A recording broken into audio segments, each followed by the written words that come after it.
Aujourd'hui, je veux te raconter les 11 leçons que le désordre m'a apprises et qui ont changé ma vie pour toujours.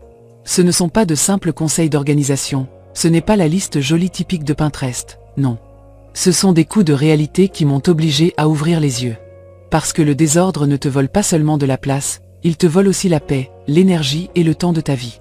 Et le pire, c'est qu'il le fait en silence, tous les jours, sans que tu t'en rendes compte, jusqu'au jour où tu te réveilles au milieu d'un champ de bataille qui est censé être ta maison. À quel point est-il absurde que ton propre foyer, cet endroit où tu devrais te sentir en sécurité, à l'aise et en paix, devienne une source constante de stress et de frustration. Je sais exactement pourquoi tu as cliqué sur cette vidéo.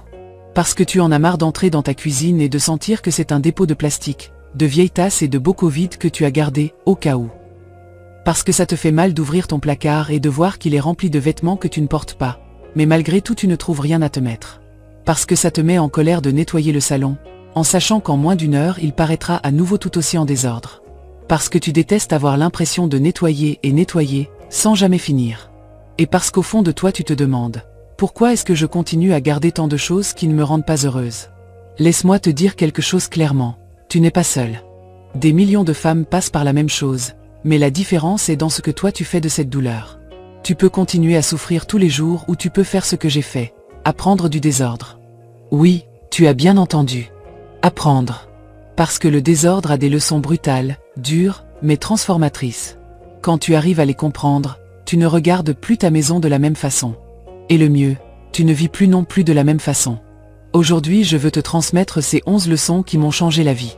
Et crois-moi, si tu les appliques, ta maison cessera d'être une poubelle émotionnelle et deviendra un lieu de paix, de légèreté et d'harmonie. Première leçon, le désordre est un reflet de ta vie. Ça sonne dur, mais c'est la vérité. Tu veux savoir comment va ton esprit? Regarde ta cuisine. Tu veux savoir comment vont tes émotions? Regarde ton placard.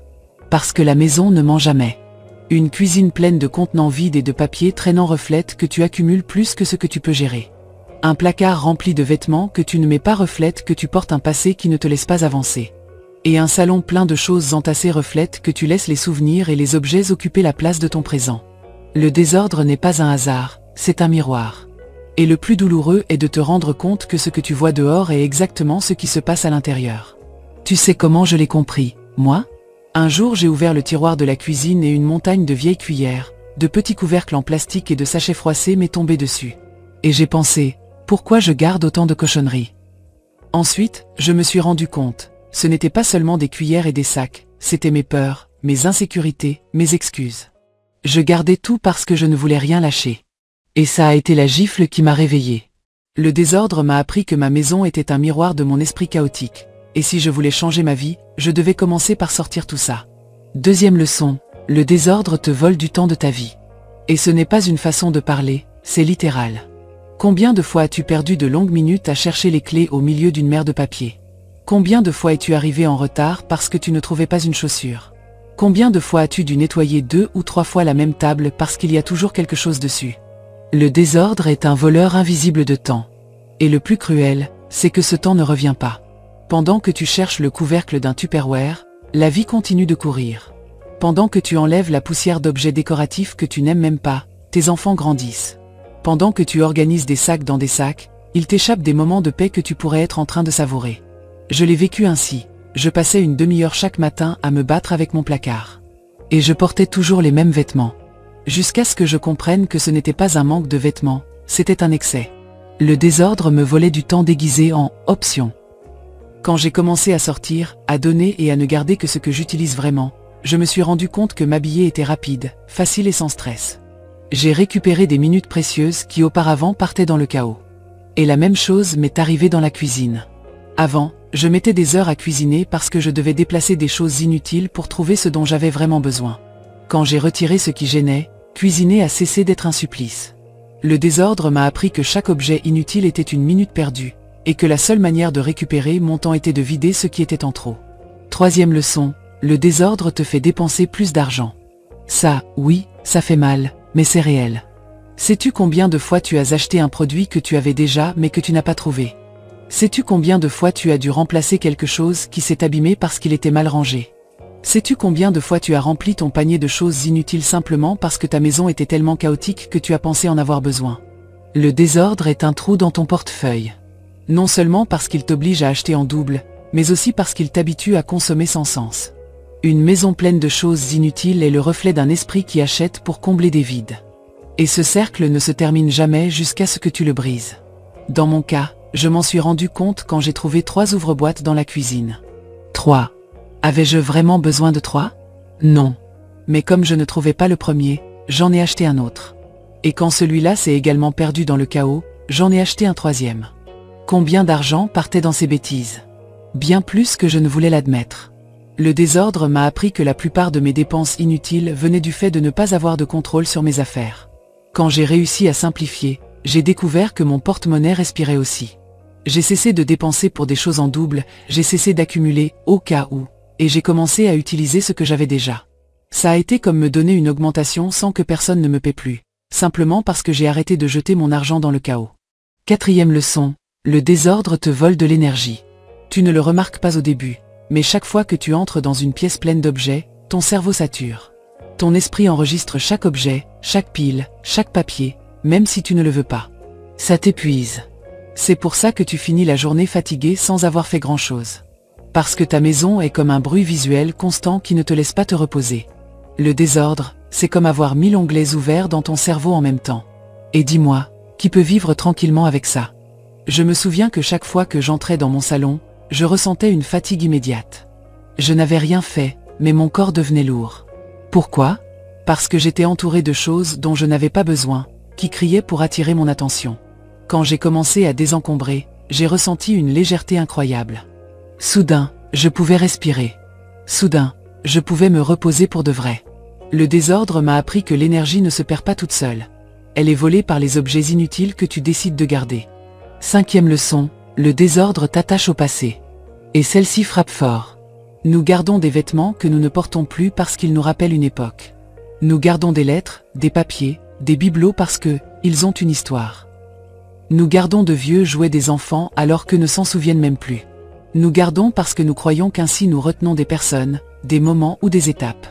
Mais la vérité, c'est que ces objets ne ramènent rien. Ils occupent seulement de l'espace physique et émotionnel. Le désordre m'a appris que chaque chose que je garde du passé est une chaîne qui m'empêche d'avancer vers le présent. Je l'ai compris le jour où j'ai retrouvé des chaussures très hautes que je ne mettais jamais, mais qui me rappelaient une fête. Je les gardais au cas où, mais la vérité, c'est qu'elles me rappelaient une version de moi qui n'existe plus. Pourquoi m'attachais-je à ces chaussures inconfortables? Parce que j'avais peur d'accepter que cette étape était terminée. J'ai lâché ces chaussures, et avec elles, j'ai lâché aussi un poids émotionnel. Je suis resté avec le présent. 6e leçon, le désordre ruine tes relations. Ça peut sembler exagéré, mais c'est réel. Combien de disputes as-tu eues avec ton partenaire à cause du désordre de la maison? Combien de fois tes enfants t'ont-ils dit qu'ils ne trouvent rien parce que tout est mélangé? Combien de fois as-tu eu honte d'inviter quelqu'un parce que ta maison ressemble à un dépôt? Le désordre ne vit pas seulement chez toi, il s'immisce aussi dans ton couple, dans ta famille, dans ta vie sociale. C'est comme un 3e larron inconfortable qui est toujours présent, qui génère de la tension et des disputes inutiles. Je l'ai vécu dans ma chair. Chaque fois que mon mari me demandait quelque chose et ne le trouvait pas, nous finissions par nous disputer. Ce n'était pas pour la cuillère, ce n'était pas pour le chargeur, c'était pour la sensation que nous vivions dans un chaos permanent. Ça use, ça casse la patience et ça éteint petit à petit la connexion. Le désordre m'a appris que si je veux des relations plus saines, je dois commencer par nettoyer ma maison. Parce que quand le foyer respire l'ordre, le couple, les enfants et les visiteurs respirent aussi. 7e leçon, le désordre te transforme en esclave. Et là, je veux que tu le sentes comme un coup direct. Oui, esclave. Parce que quand ta maison est pleine de choses, tu n'es pas maîtresse de ton temps ni de ton énergie. Tu es attaché à nettoyer, à ranger, à déplacer des tas encore et encore. Tu te lèves et tu es déjà fatigué, parce que tu sais que la maison est une charge qui ne finit jamais. Tu sais ce que ça veut dire? Que tu n'es pas libre. Que tu vis au service d'objets inutiles qui ne t'apportent même pas de bonheur. Je me souviens de la sensation d'être piégé. Je nettoyais la table, et en moins d'1 heure elle était de nouveau pleine de choses. J'ordonnais le placard, et une semaine plus tard on aurait dit qu'il avait explosé. C'était un cycle sans fin. Jusqu'à ce que je me rende compte, le problème n'était pas que je ne savais pas nettoyer, le problème était que j'en avais trop. Le désordre m'a appris que la seule façon de cesser d'être esclave du ménage est d'avoir moins de choses à nettoyer. Ça a été une libération incroyable. 8e leçon, Le désordre te vole l'estime de toi. Tu n'y as peut-être jamais pensé ainsi, mais quand tu vis entouré de chaos, tu commences à sentir que tu ne vaux pas assez, que tu n'es pas capable d'avoir une belle maison, que tu échoues toujours. Tu te compares à d'autres femmes, à ce que tu vois sur les réseaux sociaux, et tu penses « Je n'arriverai jamais à ce que ma maison ressemble à ça ». Et cette frustration s'insinue en toi, jusqu'au jour où tu crois que le problème, c'est toi, alors qu'en réalité le problème, c'est l'accumulation. Moi-même je me sentais comme un échec. Je croyais que je n'étais pas faite pour maintenir ma maison en ordre, que j'étais désorganisée par nature. Mais ce n'était pas vrai. Quand j'ai commencé à sortir ce qui était en trop, je me suis rendu compte que oui, je pouvais. Que le problème n'a jamais été moi, c'était les objets inutiles qui m'accablaient. Le désordre m'a appris que mon estime de moi ne dépend pas d'avoir une maison parfaite, mais d'avoir un espace qui me fasse ressentir de la paix et de la fierté. 9e leçon, le désordre est un poids émotionnel. Chaque objet inutile que tu gardes n'occupe pas seulement de l'espace physique, il charge aussi ton cœur.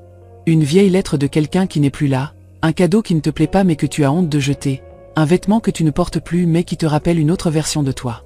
Tout cela ce sont des ancres émotionnelles qui ne te laissent pas avancer. Et le problème, c'est que souvent tu ne t'en rends même pas compte, tu ressens seulement de la fatigue, de la tristesse ou de la nostalgie sans savoir d'où ça vient. Je l'ai compris le jour où j'ai trouvé une boîte pleine de photos et de lettres d'une relation qui s'était mal terminée. Pourquoi gardais-je encore ça? Chaque fois que j'ouvrais cette boîte, la tristesse m'envahissait. C'était comme revivre une blessure. Jusqu'au jour où j'ai dit, ça suffit. J'ai fait mes adieux à ces souvenirs et je les ai laissés partir. Et ça a été comme enlever un sac à dos de mes épaules. Le désordre m'a appris que je ne peux pas guérir si je continue à être entouré de blessures physiques sous forme d'objets. 10e leçon, le désordre te vole des opportunités. Cela peut sembler étrange, mais écoute. Quand ta maison est pleine, ton esprit l'est aussi. Et quand ton esprit est plein de choses inutiles, tu n'as pas d'espace pour de nouvelles idées, de nouveaux projets, de nouvelles expériences. Le désordre te maintient coincé dans l'ancien, dans le répétitif, dans le connu. Et ainsi te file entre les doigts des opportunités qui pourraient changer ta vie. Dans mon cas, je l'ai découvert quand j'ai commencé à travailler depuis la maison. Mon bureau était plein de papiers, de câbles, de vieux carnets. Je ne pouvais pas me concentrer, je ne pouvais rien créer de nouveau. J'avais l'impression que mon esprit était bloqué. Quand j'ai dégagé cet espace, soudain j'ai commencé à avoir de la clarté. De nouvelles idées, des projets que je n'osais même pas imaginer auparavant. Le désordre m'a appris que chaque chose que je garde sans sens occupe la place de quelque chose de meilleur qui pourrait arriver. 11e leçon, le désordre est un choix. Et c'est la plus dure de toutes, parce que cela signifie que si ta maison est dans le chaos, c'est parce que tu l'as permis. Ce n'est pas la faute de tes enfants, ni de ton partenaire, ni du manque de temps. C'est une décision que tu prends tous les jours, garder, accumuler, ne pas lâcher. Et je sais que ça sonne agressif, mais je veux que tu l'entendes bien. Tant que tu continueras à te justifier, le désordre continuera de gouverner ta vie. Le jour où tu comprendras que c'est entre tes mains de changer, ce jour-là commence ta véritable liberté. Je m'en suis rendu compte quand je me suis vu entouré d'excuses. Je disais toujours, je n'ai pas le temps, c'est que j'en ai besoin, au cas où un jour. Jusqu'à ce que je comprenne que c'était des mensonges. Que le désordre continuait parce que je le choisissais. Ce jour-là j'ai décidé d'assumer ma responsabilité, et ça a été le début d'un changement radical. Le désordre m'a appris que le pouvoir de transformer ma maison et ma vie était dans mes propres mains. Maintenant, je veux que tu penses à ces 11 leçons. Elles font toutes mal, elles frappent toutes, mais elles apportent toutes des solutions. Parce que le désordre n'est pas une punition éternelle, c'est une opportunité de se réveiller. Quand tu le regardes en face, quand tu en apprends, quand tu l'utilises comme maître, ta vie change. Et je veux que tu imagines un instant comment serait ta vie si tu appliques tout cela. Imagine ouvrir ton placard et ne voir que des vêtements que tu aimes et que tu portes vraiment. Imagine entrer dans ta cuisine et tout trouver rapidement, sans stress. Imagine nettoyer ton salon en quelques minutes parce qu'il n'est pas plein de choses inutiles. Imagine inviter quelqu'un sans ressentir de honte. Imagine que tes enfants puissent jouer sans trébucher sur des tas d'objets.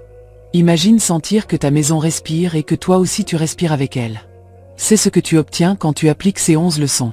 Il ne s'agit pas seulement d'avoir une belle maison, il s'agit de récupérer ta vie, ton temps, ton énergie, ta liberté.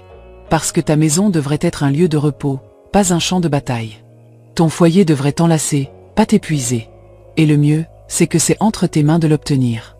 N'attends pas que le désordre continue de te voler des années de ta vie. Commence aujourd'hui.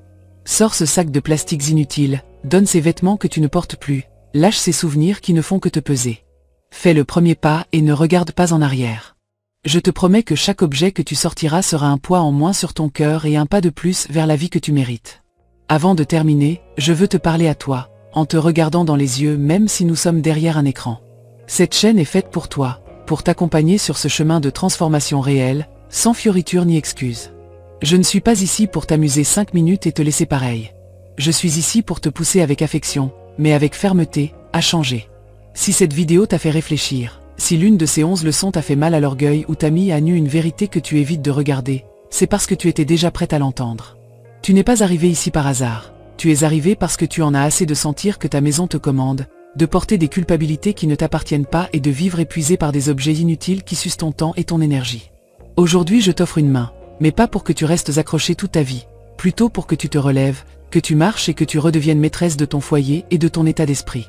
Cet espace est le tien si tu en as assez de nettoyer en rond, si tu as honte d'inviter quelqu'un, si ça te fait mal que la table de la salle à manger soit devenue un dépôt, si ça t'angoisse d'ouvrir un tiroir et que le chaos te hurle, si tu te sens jugé par le désordre et que tu te répètes que tu n'es pas faite pour ça.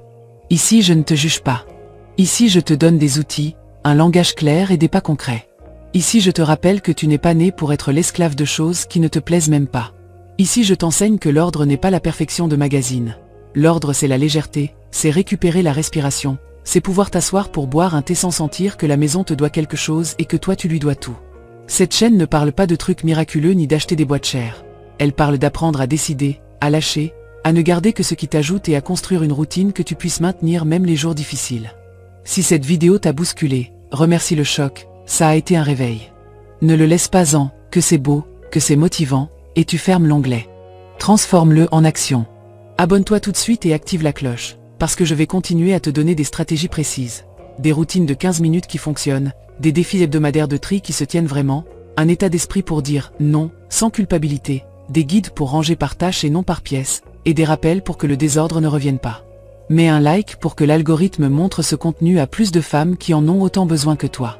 Partage cette vidéo avec cette amie, cette sœur ou cette voisine qui t'a dit « Je n'en peux plus avec ma maison ». Peut-être qu'aujourd'hui sera le jour où elle se réveillera aussi. Et laisse ton engagement dans les commentaires, parce que la parole écrite t'attache à l'action. Écris « Je choisis de lâcher » ou « Je commence aujourd'hui ». Et dis-moi quel premier recoin tu vas attaquer dans les prochaines 24 heures. Je ne parle pas de perfection, je parle de décision. La décision de ne pas remettre à plus tard. La décision de sortir un sac poubelle maintenant, pas demain. La décision de vider un tiroir et de te demander avec honnêteté si ces papiers, ces câbles, ces tasses ébréchées ont une place dans la vie que tu veux. La décision d'arrêter d'acheter par anxiété et de commencer à vivre avec intention. Parce que la vérité inconfortable est celle-ci, ni ta maison ne s'ordonnera toute seule, ni le temps n'apparaîtra par magie. Ou tu choisis l'inconfort momentané de lâcher aujourd'hui, ou tu choisis la douleur constante de rester pareil. L'un brûle vite et libère, l'autre t'éteint jour après jour. Imagine avec moi ce petit rituel, bref mais puissant. Tu fermes cette vidéo, tu mets une alarme de 15 minutes, tu prends un sac et tu choisis un unique champ de bataille minuscule.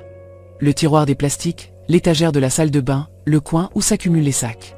Tu ne te maries pas avec tout, seulement avec ce recoin-là. Tu le vides en silence, sans négocier avec les souvenirs, sans justifier, au cas où. Ce qui est cassé, s'en va. Ce qui est en double, se donne. Ce que tu n'utilises pas, se lâche. L'alarme se termine, tu nettoies la surface et tu remets seulement ce qui sert vraiment. Ensuite tu fais une photo de elle, après, et tu la gardes pour toi, pour ta fierté. Tu sais ce que tu viens de faire? Tu n'as pas seulement rangé un coin, tu t'es prouvé que tu peux. Et quand une femme qui se sentait esclave se prouve qu'elle peut, elle commence à marcher différemment dans sa maison. C'est cet effet domino que nous cherchons ici, ensemble. Parce que oui, ensemble. Derrière chaque commentaire il y a une autre maîtresse de maison qui te comprend, qui elle aussi en a eu assez des pleurs cachés dans la salle de bain, qui elle aussi s'est sentie petite devant une montagne de linge. Dans cette communauté nous apprenons à parler sans honte. Nous disons « Aujourd'hui j'ai gagné contre la table de la salle à manger, j'ai sorti 20 bocaux vides, j'ai donné les vêtements qui me serraient l'humeur. » Nous célébrons chaque sac qui sort comme s'ils étaient des kilos de culpabilité en moins. Nous nous poussons avec une affection ferme quand quelqu'un reste planté à la porte du placard. Et nous répétons un mantra que je veux que tu te tatoues dans l'esprit. Ta maison travaille pour toi, pas l'inverse. Le désordre m'a appris 11 leçons. Et aujourd'hui je veux que ces 11 leçons changent aussi ta vie, non pas en théorie, mais en pratique. Changer n'est pas une émotion, c'est un ensemble d'actes petits répétés avec discipline. Un tiroir par jour, un sac par semaine, un achat impulsif en moins, une conversation honnête avec toi-même chaque fois qu'un objet essaie de rester par pitié. La décision est entre tes mains et personne ne peut la prendre pour toi. Je peux te donner le guide, la carte, la compagnie et la voix ferme qui te rappellent que tu vaux une maison qui respire. Mais le pas, c'est toi qui le fais. Et quand tu le fais, tout s'aligne autour. Le temps s'étire, la cuisine devient plus aimable, le salon cesse d'être un entrepôt et le lit redevient un refuge. Même les disputes baissent d'intensité, parce que la maison cesse de se battre contre toi. Alors je te demande de nouveau, sans maquillage, vas-tu continuer à vivre entouré de choses dont tu n'as pas besoin en payant avec ta paix, avec ton énergie, avec ton envie de vivre, ou vas-tu commencer à lâcher pour vivre plus légère? C'est toi qui choisis. Et pour que ça ne reste pas en l'air, choisis maintenant.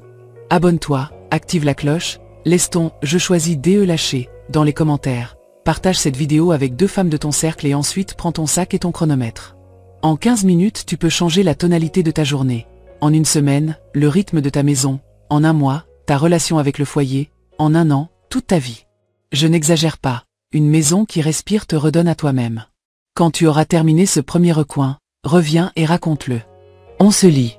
Je vais te répondre, je vais t'applaudir, et si c'est nécessaire, je vais te pousser un tout petit peu plus. Pas parce que j'attends la perfection, mais parce que je connais la liberté qu'il y a de l'autre côté. Tu n'es pas né pour porter des bricoles, tu es né pour profiter de ton foyer, pour regarder autour de toi et ressentir du soulagement. Cette chaîne est le rappel qui te fera persévérer quand tu voudras abandonner. Tu commences aujourd'hui. Et si tu tombes demain, tu reviens après-demain. La constance est le vrai minimalisme.